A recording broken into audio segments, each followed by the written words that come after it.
If Jesus had not existed, then most of human history would be a lie. We are not talking about faith. We are talking about history. Because Jesus does not appear only in a book. He appears in documents,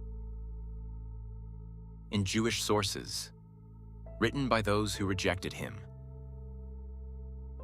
in Roman sources, written by those who condemned him, in pagan sources, written by people who did not believe in him. And they all say the same thing. Jesus of Nazareth existed. The question is no longer whether he existed, but who he truly was. History has a simple rule. The more an event is confirmed by multiple independent sources, the more certain it becomes. This is how any historical investigation works. We do not have video recordings from antiquity. We have witnesses, texts, documents, reports written separately by people who did not know each other. Just like in a legal case, each witness sees the event from a different angle. But if they all describe the same thing, the event can no longer be denied. The Bible is a historical source, but one written from within faith. That is why many reject it, and that is understandable. But things change when the same information appears in sources that had no interest in defending Jesus.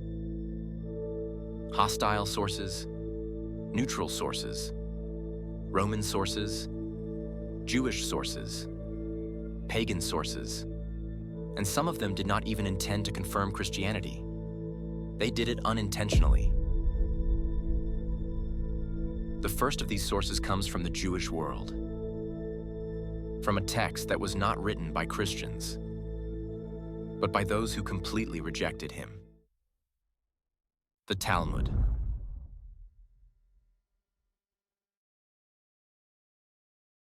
The Talmud is not a Christian book. It was not written by Jesus' followers. It was not written to defend him. On the contrary, the Talmud is one of the most hostile sources against Jesus of Nazareth. It was compiled by Jewish rabbis who completely rejected the idea that Jesus was the Messiah. And that is why its testimony is so powerful, because it does not try to prove anything. It does not aim to convince. It does not preach. It simply states the facts. In the Talmud, Jesus is called Yeshu HaNotzri, Jesus the Nazarene. The text states that he was executed on the eve of Passover, that he was publicly condemned, that he had disciples, and that he was accused of sorcery. In ancient language, this did not mean magic. It meant he did things that could not be explained. Miracles. The Talmud does not tell us that Jesus was the Son of God.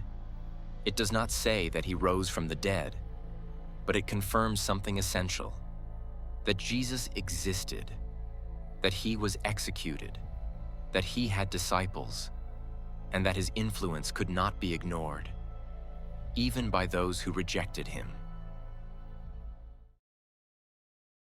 At the beginning of the 2nd century, the Roman Empire faced a problem. The Christians. They were not violent. They did not rebel.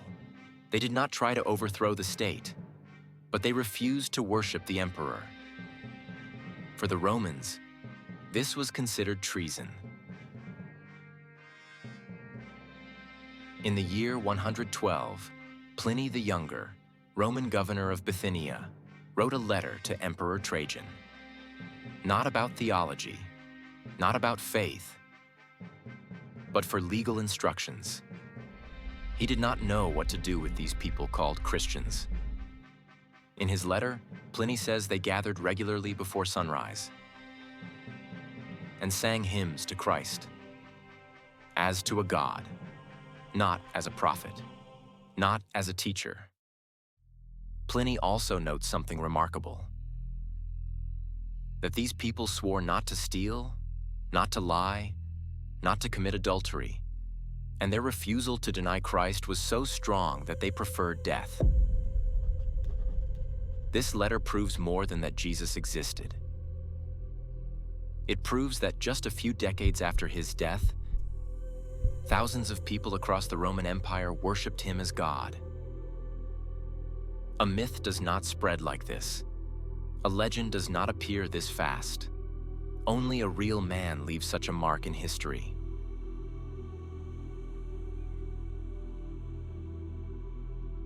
If there is a Roman source that no one can contest, it is Tacitus. He is considered the greatest historian of ancient Rome. He was not a Christian. He did not sympathize with them.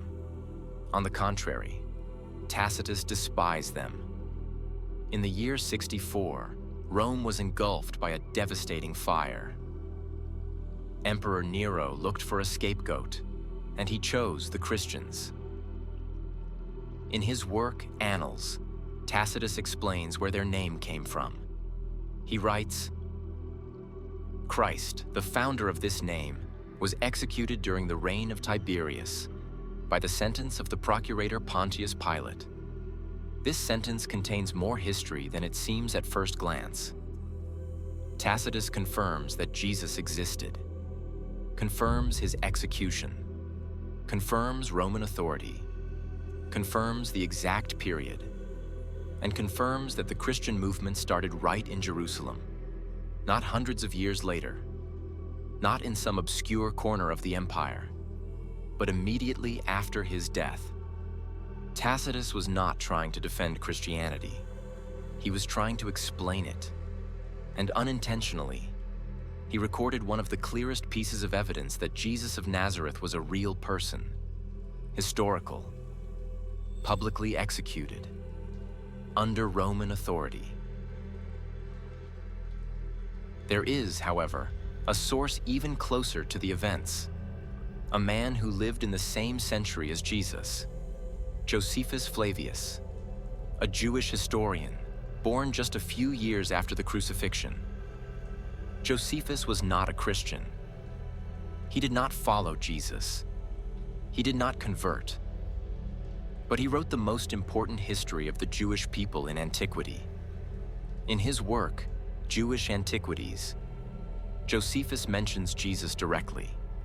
He speaks about Jesus, called Christ, about his teachings, about the fact that he was a wise man, and about his condemnation to death by crucifixion.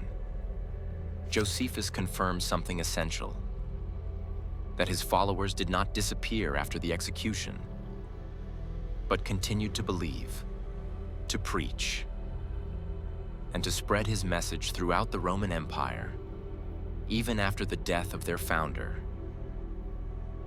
For a Jewish historian, this could not be ignored. Jesus was not just a preacher, not just a teacher. His influence had already changed the world. While other leaders disappeared from history, his name continued to be spoken, more and more, farther and farther, stronger and stronger. History has spoken.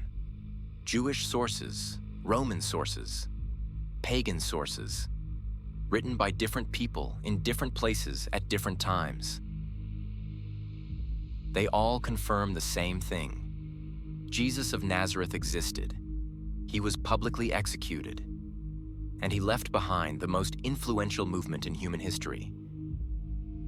But history stops here, because it can say that Jesus lived. It cannot say who he truly was.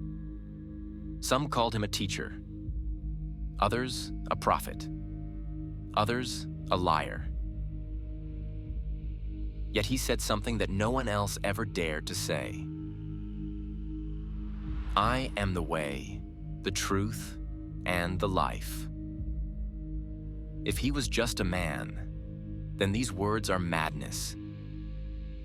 If he was a liar, then history followed him for no reason.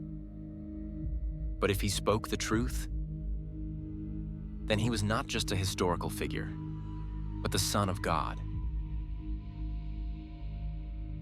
History does not compel you to believe, but it compels you to choose. Because neutrality does not exist. Jesus cannot be ignored, only accepted or rejected. The question is not whether he existed, but who he is to you.